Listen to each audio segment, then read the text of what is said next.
What's going on, friends and family? This is My Thoughts Uncut. I'm your host, Terrence Manning. Today's video is pretty scary. OpenAI is going to roll out adult material for ChatGPT. So we're going to look at some clips and we're going to see what they're saying about this. And to me, this is scary for our kids and this is scary for adults who are lonely. So let's check out and see what they have to say.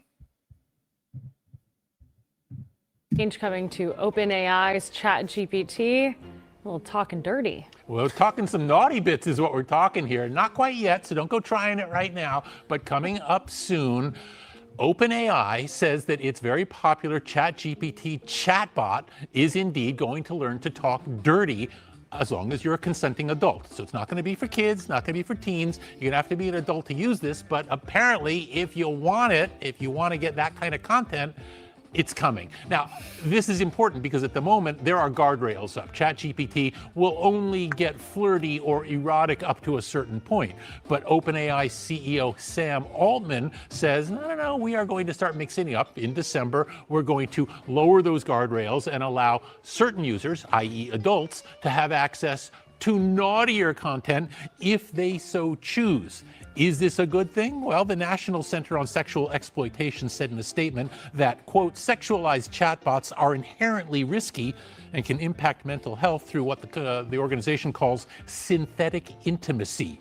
Altman, for his part, responded that the naughty content will only be available for adults and that OpenAI isn't what he called the moral police of the world. This is scary. Look, however this plays out, it does serve as a reminder that the idea of profiting from the internet didn't begin with Amazon selling people books. No, the e-commerce breakthrough came with the realization that people would pay to access porn online. And once that market was pioneered, it was the porn industry that then pioneered payment systems to be able to move money from users out there in the ether into cyberland. And that was the thing that basically propelled e-commerce to its next step ahead. Basically, all subscription models that you find online can find their roots in the porn industry and their original subscription model. So let's sum it up. Is a sexualized chatbot a good thing?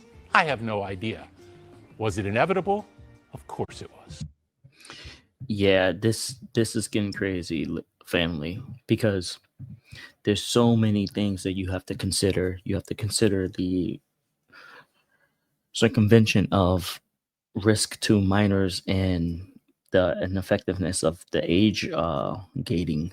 Like, come on, you know minors are going to be able to access this kind of mode, this adult mode on ChatGPT, and it's just, and you're gonna have adults. You have adults now who speak to AI, ChatGPT, and whatever other AI they use on a regular basis, and that's emotional dependency. And these people are lonely and they're literally having full-blown conversations with AI. They're not out talking to real people, interacting with real people. So these, and that's just, if this can happen to adults, what do you think is going to happen to minors? This is just, oh man, this is outrageous. We're going to go to another clip, another video, and show you what's going on.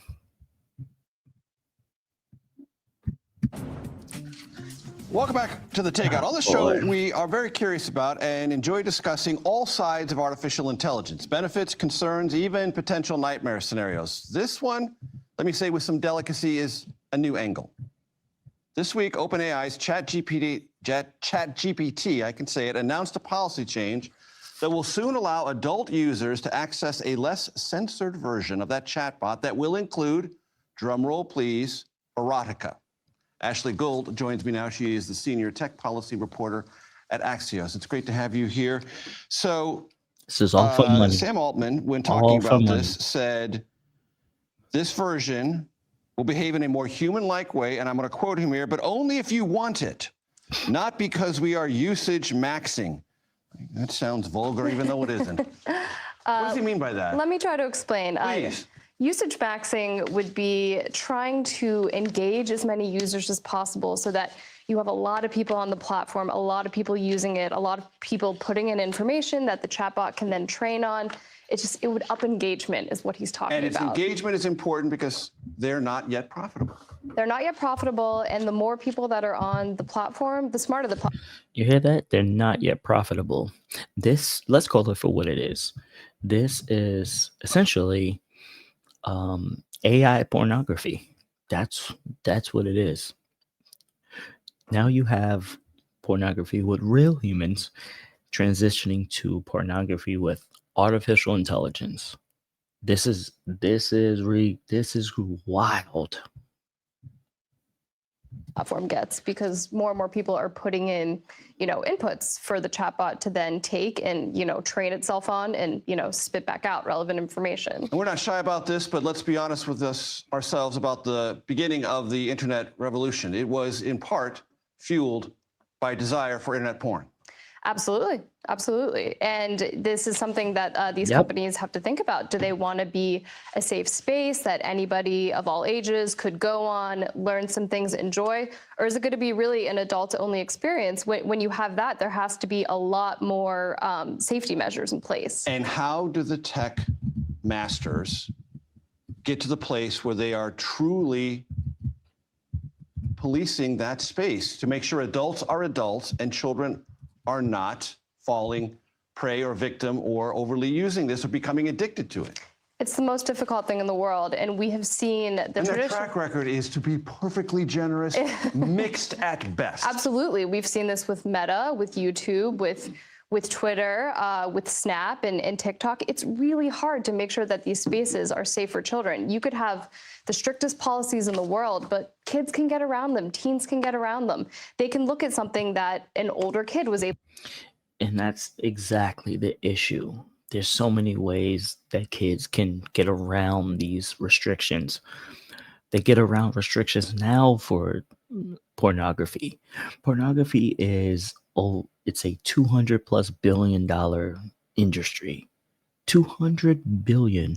This right here, this is gonna make it in the trillions when you can have AI pornography, and how easily it's gonna be able to just get someone else to go through this ChatGPT to circumvent the restrictions. These minors are gonna have access like no other. Able to access, and they took a screenshot and they have it on their phone. It is impossible to make foolproof no matter what you do. And there is some effort in Congress, or at least some dialogue about legislating in this space. I've read Josh Hawley, Republican from Missouri, is kind of active. Yeah, I just reported exclusively in Axios this week that Hawley, who's been very active on sort of working on kid safety online, and he's not been super impressed by all the AI bigwigs coming to the Hill. He wants to ban chatbots entirely for kids under 18, and he wants chatbots to also have a disclaimer and tell people you are not talking to a human. Now, that's just one Doesn't senator, matter. and there are You got plenty of adults senators that that are believe all it's in real. on AI. It might be hard for him to get a lot of support, but we're seeing a ton happen on the state level as well. In California this week, Governor Newsom signed the first in the nation bill on chatbots, but some people said that didn't go far enough. So the idea here would be, if you're so interested, so inclined as an adult, you chat with a chatbot erotically and it chats back to you in an erotic way? Yeah, I think he's saying that there's a future in which if you're looking for some sort of companionship online and you want to have an adult conversation, Sam Altman doesn't want to be the guy telling you you can't. And he sees a world in which ChatGPT can be used that way, the same way we use ChatGPT to make us a grocery list or help us with work. He wants it or to design a workout or something else? Or design a workout. Or lay out a gardening platform. Well, asking AI to come up with a workout routine, that's productive. Asking AI to help you with gardening, that's productive. A grocery list, that's productive. These are all things that you can use it for positively. But now you're going to have this thing, and maybe this was the real reason to have it, where now it's going to access AI pornography. I don't think you guys understand.